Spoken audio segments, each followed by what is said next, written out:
Brought to you by 1AAuto.com, your source for quality replacement parts and the best service on the internet. Hi, I'm Mike from 1AAuto. I hope this how-to video helps you out. And next time you need parts for your vehicle, think of 1AAuto.com. Thanks. In this video, we're going to show you how to replace the upper intake manifold on a 3.4 liter GM V6. The car we're working on here is a 1999 Pontiac Grand Am, but they use the 3.4 liter in a bunch of different cars. You'll need 10 and 13 millimeter sockets and ratchet, flat blade screwdriver, Phillips screwdriver, pliers, a drip pan, and a funnel with a screen or filter. Take the plug wires off the front of the engine. From the passenger side back to the driver's side, it's 2, 4, and 6. You have to make sure that you put the plug wires back on in the correct order. So our original wires are marked 2, 4, and 6. You'll want to mark yours 2, 4, and 6 just to make sure you plug them back in, and they pull and twist at the same time, and they'll come off.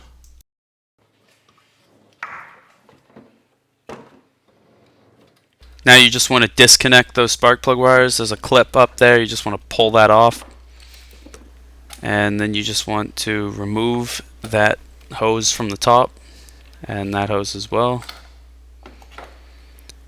And on this clip right here, you'll see there's a 10 millimeter bolt. Just go ahead and remove that.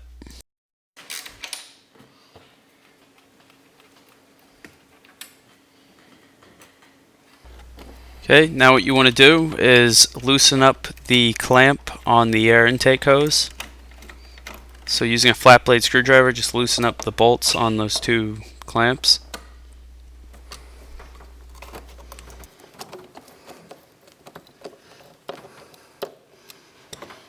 And with those loosened up, you can pull the hose off. You're just going to want to pull that back and away. And now disconnect the hose connected to the top of that and the harness on the side, and pull it free and away. Now, as you can see right here, there's two 13 millimeter bolts, one up at the top corner and one diagonally across from it, and you just want to go ahead and remove those.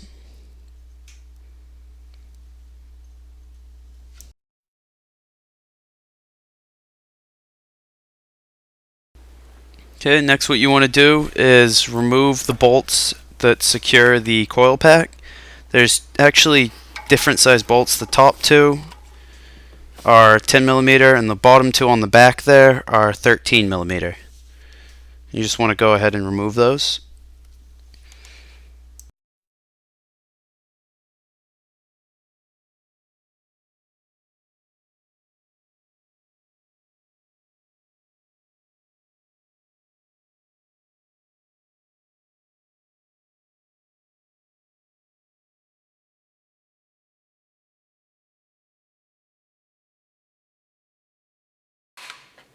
Now, using a pair of pliers, you just want to grip that clip and slide it back on the hose.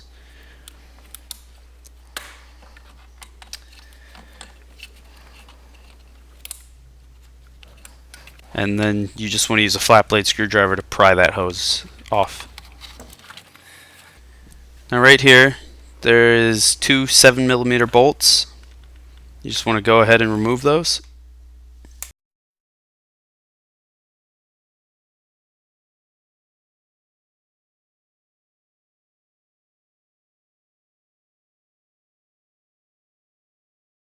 Now with those bolts removed, you can just disconnect the harness on the bottom and pull that up and out, and then using a flat blade screwdriver, just pry that hose off. Here. Now on either side of the EGR, you can see that there's two 10 millimeter bolts. Just want to go ahead and remove those.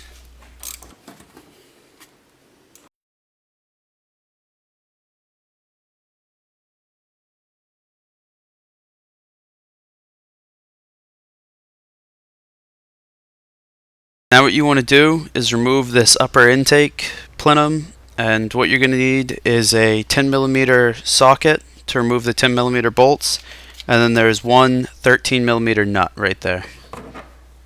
And you just want to go ahead and remove all those.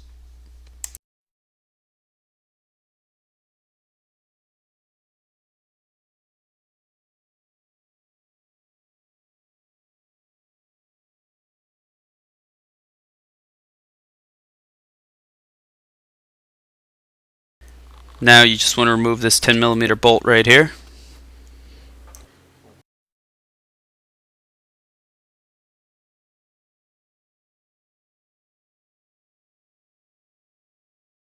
Now you just want to remove the cap on your radiator overflow bottle. And then you want to take a drip pan and slide it underneath the engine. Right underneath these hoses right here. Just want to take some pliers, push those clamps, slide them back on the hose.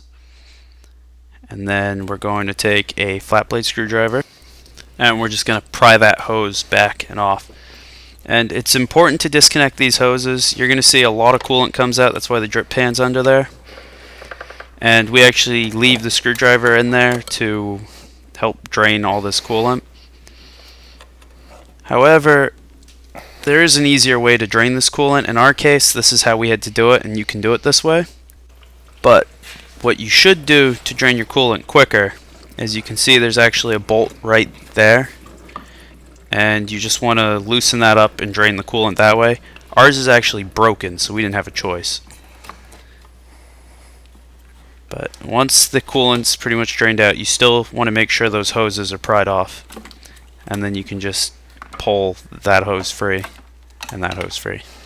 Next thing you want to do is just lift this up. And we can just set that aside. Now what you want to do is remove this 13mm nut from the throttle body.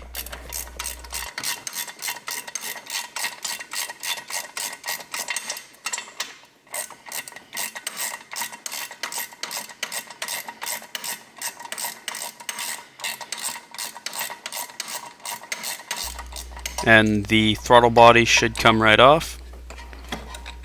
And your upper intake plenum you can now pull away. Here, the old one on the right, the new one from 1A Auto on the left. It's an exact replacement.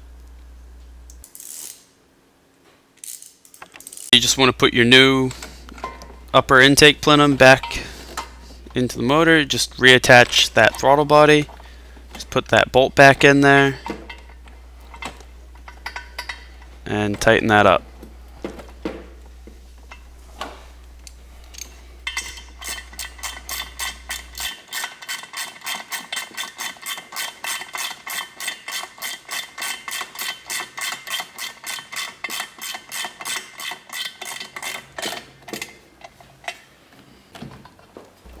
Take your upper intake plenum and you want to just line it up. Make sure this harness goes up through that hole in the back on your right there, and then just put that plenum into place.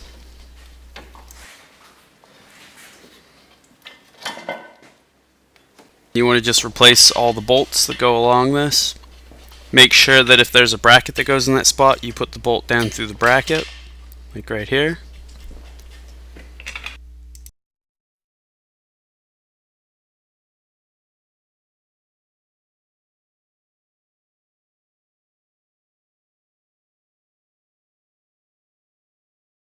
In this bracket, you want to make sure that the harness goes underneath it.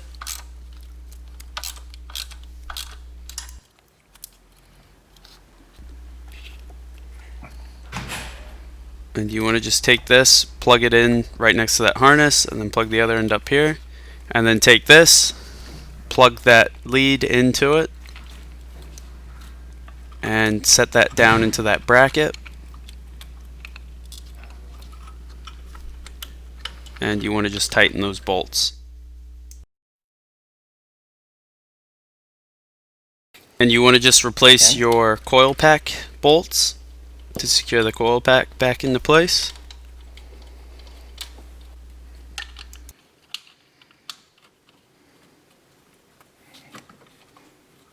Just tighten those up real quick.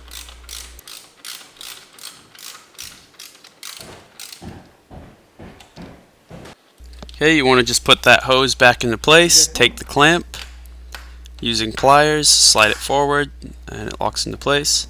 You want to push this hose back into place. Same thing with this one. Then you want to replace the two bolts back down underneath the coil pack. you want to just reach down there using a flashlight to see where the holes are and put those back. Do it by hand first and then tighten them up. 13. And you want to bolt your throttle body back into place.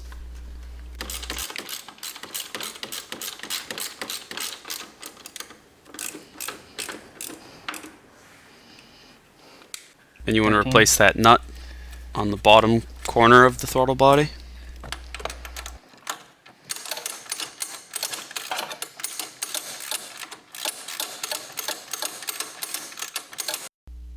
And just replace the bolts up above the throttle body and tighten them. Okay, take this hose here, push it back, and then slide it down into place. And then you want to take your pair of pliers and push that clamp together and slide that forward. And then you want to take this hose, and you can see using a flat blade screwdriver, he's just positioning the hose onto that, into place there, and it just slides down into place. And again, take pliers, push the clamp forward, and replace that bolt and tighten it. Now before putting your EGR on, put the new gasket from that gasket pack into place, and then line up your EGR. Put that into place and replace the bolt on either side.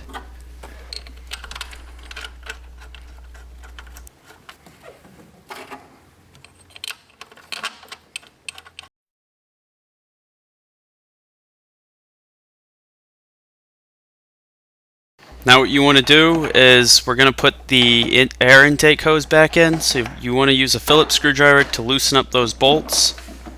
Pull the intake cover up back, put the hose into place, and then slide that cover forward until you can snap it down into place. Just want to tighten up those Phillips screws, get a flat blade screwdriver, and tighten up the bolts on the clamps. Just take this connector, plug it back in, and then you want to take these hoses, put them into this clip, and right down here you can see there's a hole, and over here there's another hole.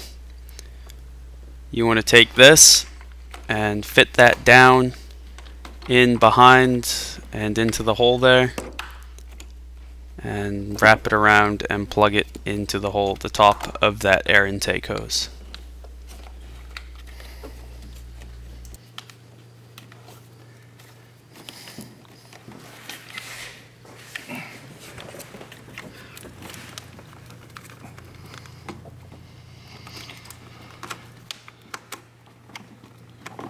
Then you want to take your EGR connector and plug that back in. Now you can plug in your spark plug wires. You just want to clip that clip back on right there, and then push those wires down into place.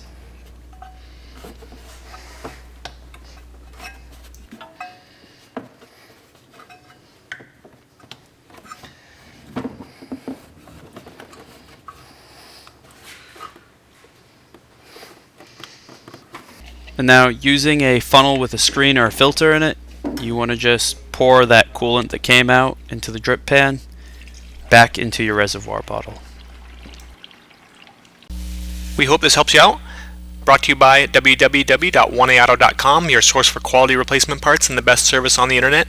Please feel free to call us toll free 888-844-3393. We're the company that's here for you on the internet and in person.